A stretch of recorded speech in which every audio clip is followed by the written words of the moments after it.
Hi there Virgo, thank you for joining me for your monthly forecast for December. As this month begins, there is a spillover from the influences which were there at the end of November. The Sun is side by side with strict Saturn. Saturn, the planet of structure, but also of course of restriction, next to the Sun in your fourth solar house, suggests that there could be some pressures around your emotional life or around the physical way that you live your situation. For example, if it is a bit small where you live, or perhaps too big, or perhaps there's someone you live with who tends to be a bit tricky to deal with.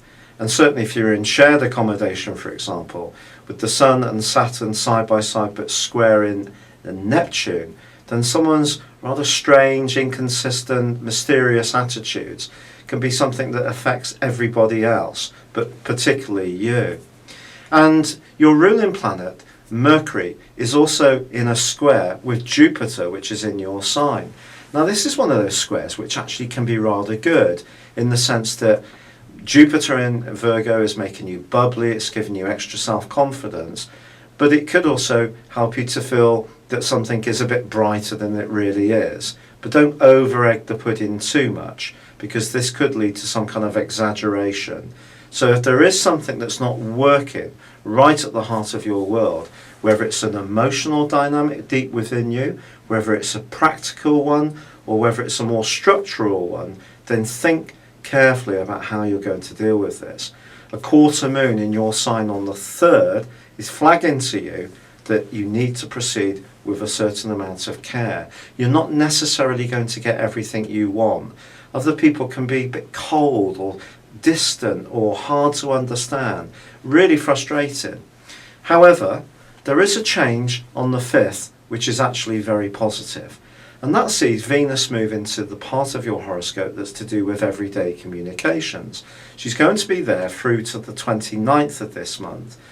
Now that suggests if you choose your words with care and can just retain a tendency to boil over with frustration if you feel that people are playing games, it will be something that can greatly aid you. You may, if you're single, also be lucky enough to be the recipient of a rather cheeky or sexy text sometime over the festive period, particularly once your ruler Mercury moves on the 10th into a fab part of your scope, which is much more playful and much more outgoing. But there is a major influence this month coming from Uranus. Now Uranus has been in a very unpredictable part of your situation for close ties and finances for some years now, but it's opposed from the 5th through to the 19th by the rather forceful energies of Mars. The suggestion here is that when it comes to your emotional impulses linked to sex or money, I do feel that you're going to find that temptations are going to be quite high. You may find that your resistance to splashing the cash or getting up close and personal to someone can be really very, very low.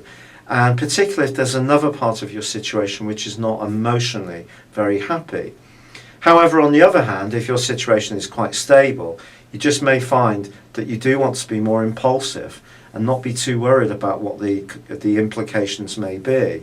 So if you find yourself bending the plastic in order to buy Christmas presents for people that are perhaps beyond your real budget, eventually you're going to have to pay for this, and you're also going to have to pay a lot of interest potentially if you can't pay it off in time and so forth. So if you are tempted towards any kind of random big ticket purchases, just be conscious of what the future implications will be. Ironically, Uranus makes a really good link with the Sun in week 2, which suggests that your ability to think outside of the box around where you live can actually be a very good thing, and you may come up with a novel solution or a eureka moment which can help you to get beyond whatever the problem was in week 1. Now there is also a quarter moon on the 18th, but that's in your opposite sign of Pisces, and that's re-emphasised in the confusion that's coming from Neptune in its square to Saturn. And again, I would say that Don't necessarily take what people say to you at face value.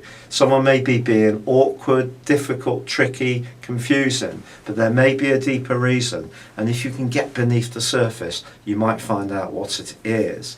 Once the sun moves on the 22nd, I really do feel you're going to start to embrace the festivities in a much more fulsome way. This can see you being more playful, and there's a full moon on Christmas Day, which really can heighten the emotional intensity of the whole event for us all.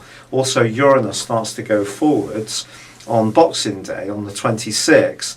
So if you have felt that things have been very, very random and unpredictable around your finances generally over the last 5.5 months, this can ease off a little bit as the year comes to a close.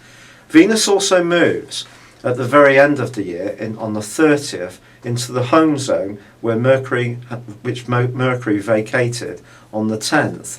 There's also a lovely new moon on the 11th, and it's just saying to you that I think at the heart of this year's celebrations, it's about really being with the people who really count.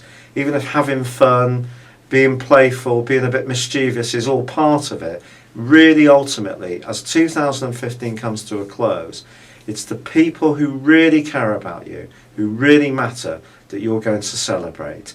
It's been a real pleasure being with you, wishing you a very happy Christmas. Thank you for joining me. Good luck, and goodbye for now.